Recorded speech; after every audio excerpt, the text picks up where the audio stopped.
Okay, so today's question is how do I know I need a pelvic ultrasound?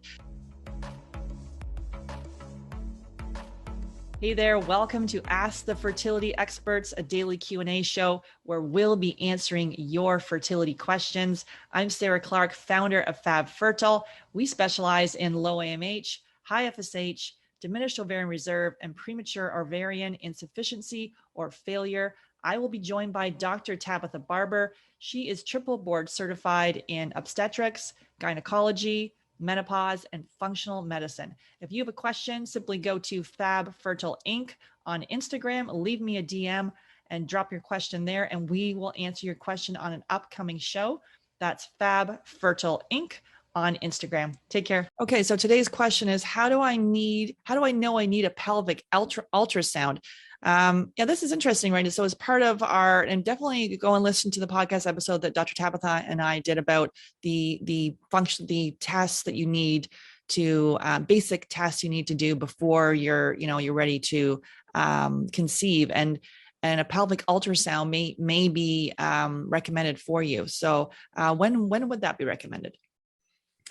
Definitely anytime you're doing an infertility workup, you need to have a pelvic ultrasound. You can't skip that step because there are sometimes obvious fixable issues going on. Sometimes you have fibroids or endometrial polyps growing inside the cavity where the egg would want to implant, and that can prevent implantation or disrupt it once it's implanted and cause a miscarriage.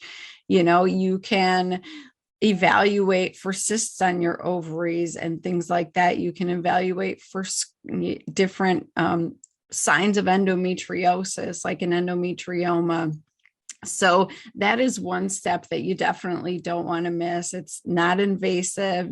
Sometimes they do have to do a vaginal probe, which is, bigger than a tampon, and it's a little uncomfortable, but you get so much good information. And I think that should be one of the first steps in your infertility journey, without a doubt.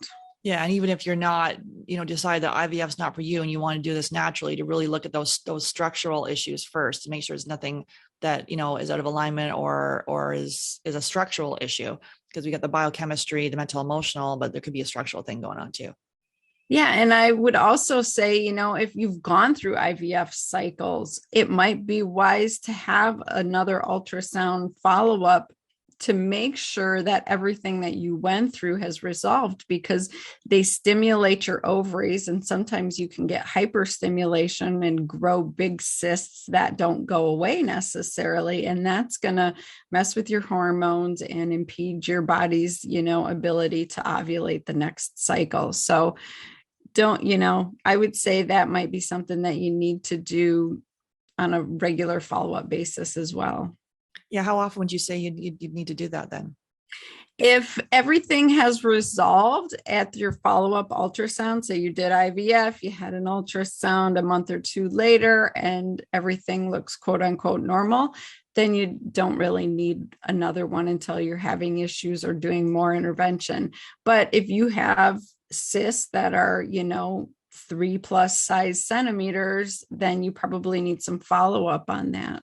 Thanks so much for being here. If you've got a question that you want answered, simply go to Fab Fertile Inc. on Instagram, send me a DM, and we will answer your question on an upcoming show. That's Fab Fertile Inc. and send me a DM. And please refer to our disclaimer below. Take care.